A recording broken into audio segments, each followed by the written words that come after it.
Everyone, good afternoon, welcome back to Parcham. और आज का हमारा जो बर्निंग टॉपिक है वो है 45th जीएसटी काउंसिल मीट। और जो हाल ही में 45 नंबर की जीएसटी काउंसिल मीट हो रही है, लखनऊ में हो रही है। हालांकि ये इसके जो भी हाइलाइट्स होंगे, जो भी क्या चेंजेस हुए, मेजर चेंजेस, आज हम उसको कवर करेंगे। लेकिन कोई भी चीज़ कवर करने से पहले हमको थोड़ा सा बेसिक इन्फॉर्मेशन होना बहुत ज़्यादा ज़रूरी होता है।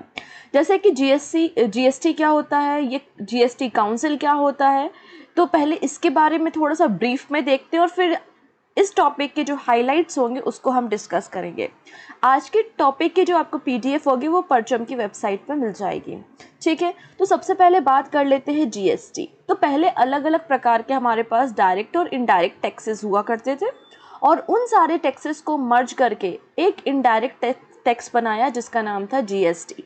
अब जीएसटी मतलब गुड्स एंड सर्विस टैक्स होता है। ठीक है, जीएसटी आपको कॉन्स्टिट्यूशन में आर्टिकल नंबर, एक सेकेंड पेन चेंज कर लेती हूँ, दिख नहीं रहा होगा आपको, हाँ, आर्टिकल नंबर 279A में आपको जीएसटी के बारे में, जीएसटी काउंसिल के बारे में इंफॉर्मेशन मिल जाएगी। इसका क्या मतलब निकलता है कि ये जो जीएसटी काउंसिल है ये एक कॉन्स्टिट्यूशनल बॉडी है, क्योंकि मैंने आपको सिखाया है अगर किसी भी बॉडी का जिक्र आपको कॉन्स्टिट्यूशन के किसी आर्टिकल में मिलता है तो वो कॉन्स्टिट्यूशनल बॉडी होती है। तो जीएसटी काउंसिल भी आपकी कॉन्स्टिट्यूशन बॉडी है।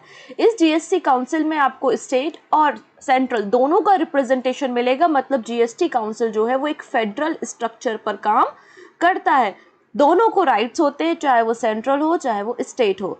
तो हमारे जो पार्लियामेंट है उसके द्वारा 101 नंबर का कॉन्स्टिट्यूशनल अमेंडमेंट एक्ट 2016 में पास किया गया था। उसके बाद ही जीएसटी को पूरे राज्यों में, पूरे देश में इम्प्लीमेंट किया गया। तो अलग अलग प्रकार के टैक्सेस को मर्ज करके जीएसटी बना है। तो अभी हमारी जो फाइनेंस मिनिस्टर हैं निर्मला सीतारमण, उनके द्वारा ये जो जीएसटी काउंसिल है इसको हेड किया गया। मीटिंग हुई कहाँ पर, आपकी लखनऊ में।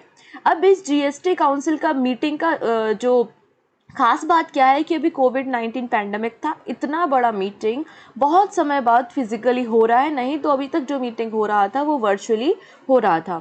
अगर हम बात करें इस जीएसटी काउंसिल में कौन होता है, तो जीएसटी काउंसिल जो होती है उसके चेयरपर्सन हमारी यूनियन फाइनेंस मिनिस्टर होते हैं, मतलब जो कि निर्मला सीतारमण जी हैं। उसके अलावा कुछ मेंबर होते हैं minister of state of finance.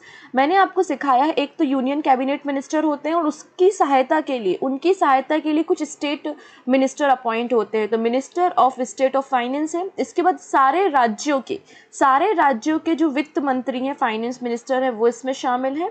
ठीक है, तो इन सभी लोगों से मिलकर जीएसटी काउंसिल बनती है, मतलब सेंट्रल और स्टेट दोनों हैं। अगर कोई भी आपको नया जीएसटी इम्पोज करना है, पुराने जीएसटी को चेंज करना है, हटाना है, रेट चेंज करना है, तो आपको एक बिल पास करना होता है जीएसटी काउंसिल में। और सेंटर का जो वोट है 1/3 वोट काउंसिल को देना होता है और स्टेट से 2/3 वेटेज होता है। अगर ओवरऑल वेटेज की बात करें, अगर 75% वोट मिलते हैं तो ही कोई बिल पास होता है। फॉर एग्जाम्पल मैं इसको ऐसे समझाऊंगी कि केरला हाई कोर्ट ने कहा कि जो पेट्रोल और डीजल के दाम है वो जीएसटी के दायरे में आने चाहिए और इस बात को क्वेश्चन करना चाहिए जीएसटी काउंसिल में। तो निर्मला सीतारमण जी के द्वारा जो 45th नंबर की जीएसटी काउंसिल हुई, वहां पर ये मुद्दा उठाया गया कि पेट्रोल और डीजल के दाम भी कहाँ आने चाहिए, जीएसटी में आने चाहिए। लेकिन बहुत सारे राज्य जो थे इससे एग्री नहीं थे, इसलिए इस पे कोई भी डिसीजन नहीं आया। मतलब अभी भी पेट्रोल और डीजल के दाम जो हैं वो जीएसटी के दायरे में नहीं आएंगे। तो आप सोच रहे होंगे कि मैडम इससे हमें क्या फ़ायदा कि अगर पेट्रोल और डीजल के दाम जीएसटी में आ गए। तो इससे हमें बहुत सारे फ़ायदे होने वाले हैं। जैसे कि अगर मैं जीएसटी की बात करूँ तो जीएसटी जो लगता है वो 4 स्लैब्स इसमें है। ठीक है, 4 स्लैब इसमें है। कौन कौन से? 5% पे है, 12% पे है, 18% पे है और 28% पे है। अगर जीएसटी के दायरे में पेट्रोल और डीजल के दाम आते हैं तो मैक्सिमम कितना टैक्स लगेगा? 28% ही लगेगा ना। लेकिन तो भी आज के जो रेट है उससे तो भी हमारे जो पेट्रोल और डीजल की वैल्यू होगी वो क्या होगी? कम होगी। पहला पॉइंट तो आपको ये याद रखना है। दूसरी बात, सभी राज्यों में जो पेट्रोल के दाम अलग अलग होते हैं, किसी में कम किसी में ज़्यादा। अगर पेट्रोल और डीजल के दाम जीएसटी दायरे में आ जाते हैं तो सभी राज्यों में जीएसटी के कारण रेट सेम हो जाएंगे। ठीक है ना, राज्यों का वैट खत्म हो जाएगा, सेंट्रल की एक्साइज ड्यूटी खत्म हो जाएगी, और सबसे बड़े स्लेव में भी रखते हैं अगर 28% में, तो भी आपके पेट्रोल और डीजल के दाम कम हो जाएंगे, क्योंकि अभी at present Delhi government 30%, Rajasthan government 36%, Madhya Pradesh government 33%, Karnataka 35%, ये अलग अलग स्टेट्स की कंडीशन है जो वैट इम्पोज करते हैं पेट्रोल और डीजल में। तो जिससे राज्यों को और केंद्र सरकार को काफ़ी ज़्यादा फायदा होता है पेट्रोल डीजल में। अगर जीएसटी में आएगा तो जीएसटी से आने से क्या हो जाएगा, रेट कम हो जाएंगे पेट्रोल और डीजल के। पहली चीज़ तो जीएसटी काउंसिल में ये हुआ। ठीक, दूसरी बात कर लेते हैं। अभी कोविड-19 पैंडेमिक से हम उभरे हैं, लेकिन अभी भी ट्रीटमेंट जारी है, अभी भी केसेस मिलते हैं और वैक्सीनेशन प्रोग्राम चल रहा है।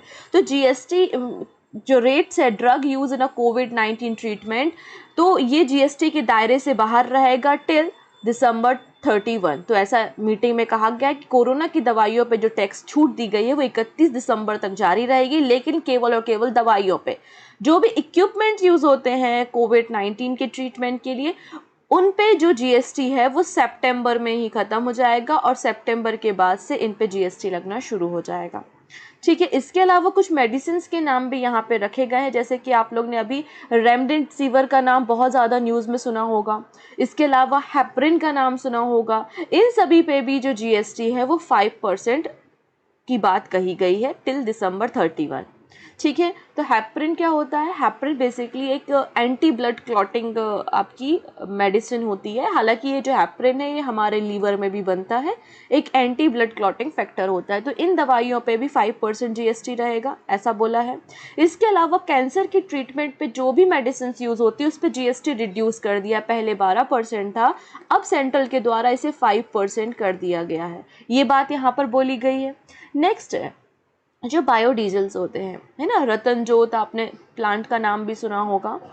ठीक है, तो जीएसटी जो बायोडीजल जिससे बनता है उसको भी रिड्यूस कर दिया है 12% टू 5%, जिससे लोगों का ध्यान जो है वो बायोडीजल की तरफ जाए। ये भी बहुत बड़ा डिसीजन जो है वो इस काउंसिल मीटिंग में लिया गया है। अगली बात कर लेते हैं ई कॉमर्स ऑपरेटर स्विगी और जोमेटो। अच्छा, जब हम स्विगी या जोमेटो से ऑर्डर प्लेस करते हैं खाना, तो आप जो भी फूड डिलीवर करवाते हो उसमें भी आपका जीएसटी लगता है। तो आप लोगों ने पेमेंट किसको किया? पेमेंट आपने जोमेटो को किया, तो आपका जो जीएसटी 5% था वो किसके पास गया? जोमेटो के पास गया, और वो जाके जो भी उस रेस्टोरेंट का ओनर होता है उसको सबमिट कर देता है। अब जो रेस्टोरेंट्स के ओनर होते हैं वो जीएसटी फाइल करने में बहुत ज़्यादा डिले करते हैं, या बहुत सारे जो ओनर्स हैं वो तो जीएसटी फाइल करते भी नहीं हैं। इसलिए यहाँ पर डिसीजन लिया गया है सेंट्रल गवर्नमेंट के द्वारा, इस काउंसिल के द्वारा, कि जो भी हम खाना ऑर्डर करते हैं उसमें जो जीएसटी लगता है अब वो रेस्टोरेंट वाले पे नहीं करेंगे। मतलब हम तो, हमारे लिए कोई चेंजेस नहीं है, हम तो जो जैसा कि 100 रुपये का खाना था तो हम 100 रुपये जोमेटो वाले को दे रहे हैं तो हम वही देंगे, लेकिन इस पर जो 5% जीएसटी लगा है वो जोमेटो वाला फाइल करेगा, मतलब रेस्टोरेंट तक अवे नहीं जाएगा। ये बात यहाँ पर की गई है। ठीक है, इसके अलावा रिन्यूएबल एनर्जी को प्रमोट करने के लिए सोलर पैनल्स लोग खरीदें, अपने घरों पे लगवाएं। तो रिन्यूएबल एनर्जी को प्रमोट करने के लिए भी यहाँ पे जो डोमेस्टिक रिन्यूएबल एनर्जी के डिवाइसेस हैं उस पर 12% जीएसटी की बात की गई है। ठीक है, इसके अलावा यहाँ पर कुछ ऐसी एक्सपेंसिव ड्रग्स होते हैं, दवाइयाँ होती हैं जो कैंसर और भी ज़्यादा भयानक बीमारियों के इलाज में यूज़ होती हैं, जैसे कि जोलगेंस्मा, बिल्टेस्टो। ये इन दवाइयों की कीमत, एक एक डोज की कीमत जो है लगभग 16 करोड़ रुपीस होती है। इनको भी जीएसटी के दायरे से बाहर रखने की बात की है, जिससे इनकी कॉस्ट और भी ज़्यादा इंक्रीज ना हो। साथ ही साथ जो रेलवे लोकोमोटिव पार्ट्स है और इनका पर भी जीएसटी जो है वो 18% इंक्रीज कर दिया गया है। ठीक है, अब बात करते हैं फोर्टिफाइड राइस की। मैंने आपको बताया था कि जब कोई भी राइस है, वीट है, उसमें एडिशनल विटामिन और मिनरल्स को ऐड ऑन किया जाता है तो उसे हम फोर्टिफाइड, पोषण युक्त आहार के नाम से जानते हैं। तो फोर्टिफाइड राइस पे भी रिड्यूस कर दिया गया है जीएसटी 5%। ठीक है, 18% पहले था, अब 5% कर दिया गया है। साथ ही साथ यहाँ पर एक और बात की गई है, सेज। अच्छा, जैसे कि आप लोग जब बिल वगैरह रेस्टोरेंट में पे करते हैं तो आप लोग देखते हैं कि स्वच्छ भारत अभियान सेज लगा है 2%, 1%, वॉटेवर। तो जब ज़्यादा लोड होता है गवर्नमेंट पे या डेवलपमेंट का काम गवर्नमेंट कर रही होती है, डिपार्टमेंट के पास फंड की कमी होती है, तो जीएसटी के ऊपर आप लोगों से एक और टैक्स लिया जाता है जिसको हम सेज कहते हैं। पर्टिकुलर ड्यूरेशन के लिए ही ये सेज होता है।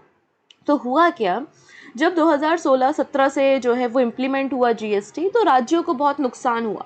तो गवर्नमेंट के द्वारा, सेंट्रल गवर्नमेंट के द्वारा ये कहा गया कि हम 5 साल तक आपको क्या करेंगे, कंपनसेट करेंगे, इसलिए हम एक कंपनसेशन सेस लगाएंगे और जो भी सेस हमको इससे टैक्स कलेक्ट होता है वो हम राज्यों में डिस्ट्रीब्यूट कर देंगे। ये कार्यक्रम जून 2022 तक रहेगा, जो कि हाल ही में ख़त्म होने वाला है। तो कुछ राज्यों ने डिमांड उठाई कि ये जो कंपनसेशन सेल्स है इसको आपको एक्सटेंड कर देना चाहिए 2022 के बाद।